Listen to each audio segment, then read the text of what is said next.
ராஜா இஸ்ரவேலை ஆட்சி செய்த காலத்தில் பிரதான ஆசாரியனாக இருந்த அபியத்தாரை பற்றியும், அவர் யார், எந்த வம்ச வழியை சேர்ந்தவர், தாவீதுக்கும் அவருக்கும் இருந்த நட்புறவு மற்றும் தாவீதின் மகனான சாலமோனின் காலத்தில் அவர் ஏன் பதவி நீக்கம் செய்யப்பட்டு விரட்டியடிக்கப்பட்டார் என்பதை பற்றி இந்த தொகுப்பில் பார்க்கலாம்.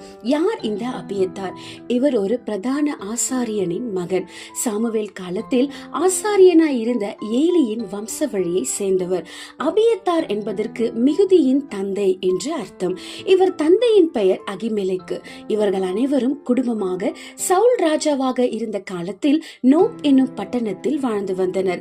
இவர் தந்தை அகிமெலேக்கை பற்றி குறிப்பாக சொல்ல வேண்டும் என்றால், தாவீது சவுலுக்கு தப்பி ஓடி போகும் பொழுது ஆபத்தில் இருந்த தாவீதுக்கும் அவன் நண்பர்களுக்கும் ஒருவரும் ஒரு காலமும் புசிக்காத தெய்வ சமூகத்து அப்பத்தை கொடுத்து, அத்தோடு தாவீது கொலை செய்த கோலியாத்தின் பட்டயத்தை எடுத்து வைத்து திரும்பவும் கொடுத்ததுதான் இந்த ஆசாரியனாகிய அபிமெலேக்கு. அப்பொழுது அபியத்தாரும் அங்கு இருந்தார் என்று சொல்லப்படுகிறது.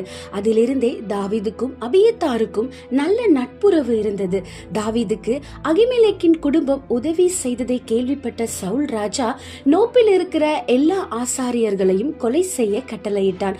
அதனால் சணல் நூல் ஏபோத்தை தரித்த 85க்கும் மேற்பட்ட ஆசாரியர்கள் கொலை செய்யப்பட்டார்கள். அவர்களுடைய உடைமைகள் முதற்கொண்டு அழிக்கப்பட்டது. ஆனால் அபியத்தார் தப்பித்து விட்டான். அவன் தனது ஏபோத்தோடு கெகிலாவில் இருக்கிற தனது நண்பன் தாவீதிடம் தஞ்சம் புகுந்தான். அடைக்கலம் பெற்ற நாளிலிருந்து தாவீது போகிற எல்லா இடங்களுக்கும் ஏபோத்தை சுமந்து கொண்டு வழிகாட்டுகிற ஆசாரியனாக இந்த அபியத்தார் காணப்பட்டான். அபியத்தாரை பற்றி சொல்ல வேண்டும் என்றால், தாவீதுக்கு ஒரு நல்ல நண்பனாக, ஆவிக்குரிய தோழனாக இருந்தார். கிறிஸ்துவுக்கு முன் 1003 தாவீது ராஜாவான பொழுது அபியத்தாரையும் சாதோக்கையும் மற்றும் பல ஆசாரியர்களை உடன்படிக்கை பெட்டியை தன் நகரத்திற்கு சுமந்து வரும்படி தாவீது நியமித்திருந்தார். தாவீது எப்படி தனது கஷ்ட காலத்தில் தன்னோடு இருந்த நண்பர்களை ராஜாவான பின் ஒவ்வொரு துறையில் உயர்த்தி இருந்தாரோ, அதுபோல அபியத்தாரையும் சாதோக்கையும் ஆசாரியர்களுக்குள் தலைவனாக முக்கிய அந்தஸ்தில் தாவீது வைத்திருந்தார். அப்சலோம் தாவீது ராஜாவுக்கு எதிராக எழுப்பினான் அல்லவா?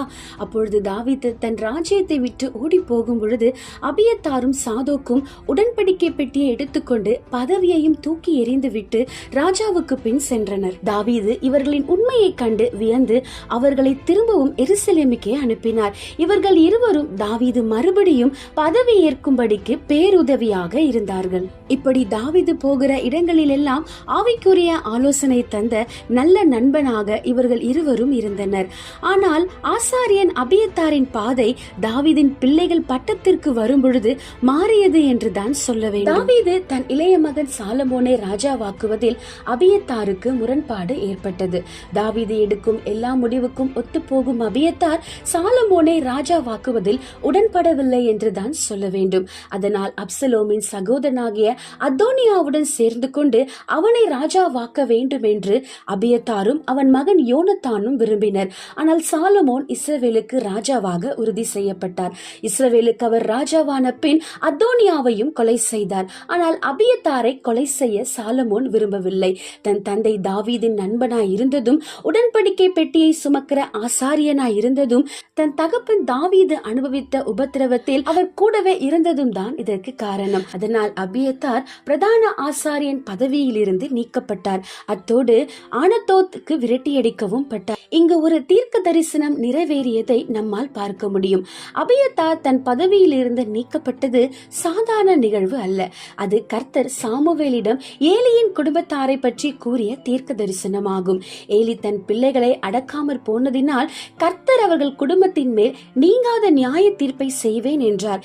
எனவே அந்த வார்த்தை சாலமோன் காலத்தில் நிறைவேறியது. இந்த ஆனதோத் என்பது எருசலேமில் இருந்து 3 மைல் தொலைவில் உள்ள ஒரு சிறு கிராமமாகும். எருசலேமில் ஆசாரியன் பதவியோடு மிடுக்காக இருக்க வேண்டிய அபியத்தார் தான் எடுத்த ஒரு தவறான முடிவினால் பதவி இழந்து துரத்தி அடிக்கப்பட்டார். அபியத்தார் தன் வாழ்க்கையில் பெரும்பாலான பகுதியில் உண்மையாய் தாவீதுக்கு விசுவாசமாய் இருந்தது கடைசியில் பிரயோஜனம் இல்லாமல் போனது.